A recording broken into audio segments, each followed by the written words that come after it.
Amissou Moussavou, plus connu sous le nom de Manitou, est un jeune humoriste gabonais. Révélé au grand public dans une chaîne de télévision locale où il présentait une émission de divertissement qui va lui permettre par la suite de prendre de l'ascension. Car le succès de Manitou n'est plus à présenter en terre gabonaise. Il a en effet traversé des frontières. On l'a notamment vu sur des plateaux, partageant la vedette avec des humoristes de renom, tels que Maman, Jamel Debbouze, Boukari, pour ne citer que ceux-là. Fort de son expérience, il décide de tendre la main dans son pays, le Gabon, aux jeunes talents en herbe, en organisant des ateliers de formation.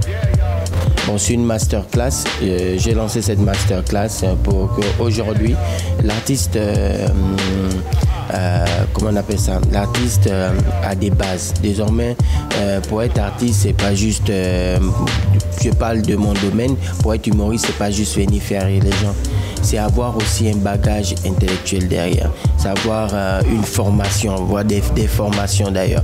Donc cette masterclass-là est basée sur la gestion de l'artiste.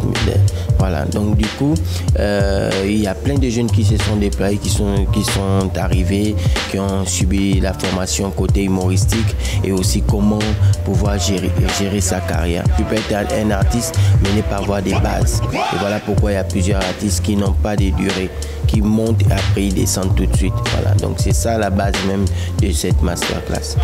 D'après l'artiste, les pouvoirs publics allouent des fonds pour la culture, mais le délai d'attente pour y accéder est bien trop long. Bon, maintenant, moi, je vais être clair. Moi, je ne veux pas m'assumer. Moi, aujourd'hui, moi, Manitou, quand je mène mes activités, je travaille personnellement.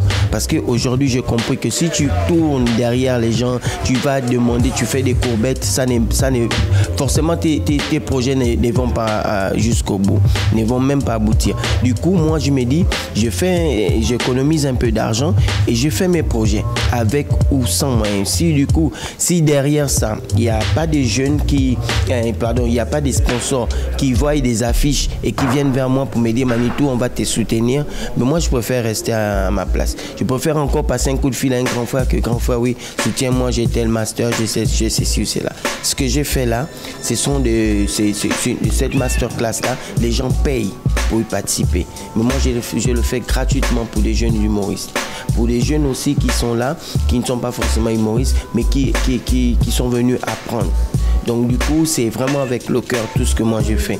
Je fais avec mes propres coins, avec mes propres moyens. Aujourd'hui, franchement, si tu veux parler du ministère de la Culture, si tu veux parler de ceci ou cela, nous tous nous savons que pour l'instant, on n'a pas de soutien du ministère de la Culture. Il veut, à travers ses ateliers, donner à ses cadets les rudiments nécessaires pour parfaire leur art et pourquoi pas voler de leurs propres ailes. Il y a beaucoup qui ont eu des lacunes. Et grâce à cette formation, ils ont été soignés, comme on dit. Il était à l'occasion entouré de formateurs de renom. L'un d'entre eux nous donne ici une leçon sur l'écriture d'un texte humoristique. Pour écrire un texte, c'est compliqué et c'est à la fois simple. Donc c'est les deux en même temps. Il faut déjà ressentir, il faut avoir ce que je dis aux gens, savoir ressentir les choses. Tout le monde n'a pas le même sens de l'humour, on n'a pas la même vision. C'est-à-dire que autant que nous sommes chacun à son univers, vous avez par exemple vous des choses qui vous amusent et qui peut-être moi ne m'amusent pas. Vous voyez, chacun a son univers, chacun a sa perception de la vie. Okay? Moi je peux regarder par exemple cette table et je commence à rigoler. Et vous regardez la même table, vous rigolez pas. Donc parce que l'humour, comme disait Jean Rollin, l'humour c'est la capacité de percevoir le réel autrement qu'il apparaît au premier regard. Donc on voit la même chose, mais on regarde la même chose, mais on ne voit pas la même chose. Donc dans l'écriture, c'est exactement ce qu'on fait ressortir. C'est-à-dire la sensation que j'ai eue quand j'ai regardé, j'ai observé un fait. On va prendre un cas très simple, on va prendre l'humour d'observation. L'humour d'observation, c'est quoi? L'humour d'observation, c'est un type d'humour qui fait en sorte que l'humoriste vous rappelle les détails des choses que vous voyez tous les jours, mais dont vous ne prêtez pas toujours attention.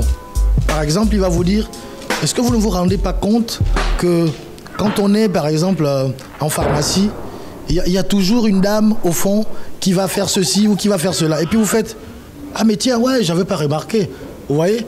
Donc le fait pour l'humoriste de vous rappeler ces détails pointilleux, ces détails assez précis, que vous, tous les jours, vous voyez, mais vous passez, pour vous, vous n'avez pas un intérêt à cela. C'est sur un clin d'œil d'une élève de la masterclass que la session s'est fermée. Bah là, je remercie déjà la belle d'être venue vers moi parce que c'est normalement ce sont les grandes chaînes qui m'interviewent, mais je sens que là ils peuvent aller plus loin à cause de moi, donc je s'emmène quand même et là je vais glisser à Langa quelques billets pour qu'elle puisse encore revenir vers moi quoi, parce que c'est que là ça va monter.